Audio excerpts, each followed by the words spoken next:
आज्ञा ओडिया गोटे ढेग अच्छी हाथी गले बजार कुकुर भुक हजार भीम आर्मी बजार जाऊँ केते कुकुर भुकुवे भीम आर्मी किसी फरक पड़ोनी। आ मु प्रशासन को गोटे कथा कहबी एठी जो 5000 लोक बसी 5000 जनकर खाली क्षति हो आसंता काली ओडिशा प्रशासन कांदिबो एठी बड़ भाई सुरक्षा जदि किसी हेळाला निश्चिंत ओडिशा सरकार अछंती बीजेपी सरकार को दायी करी एठी बीजेडी को भी दायी करी दुईटा जिते बड़े आम शुणा पाचु कि पिला कहते आम छात्र कांग्रेस पिला कि पिला कहते आम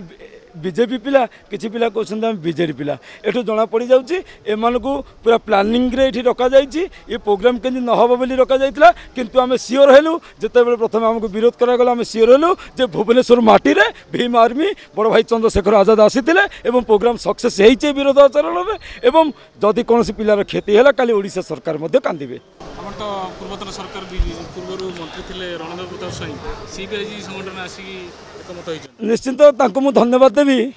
सी आज मंत्री नुह कि एमएलए होगी साधारण जनता हो बसी से गोटे पद कहले मुझे साधारण जनता हो बसी एवं बड़ भाई कथा शुणी बहुत खुशी लगे भाई को मोर धन्यवाद समस्त मोर ओडिशावासी को धन्यवाद सहयोग दे समस्त क्रांतिकारी जय भीम।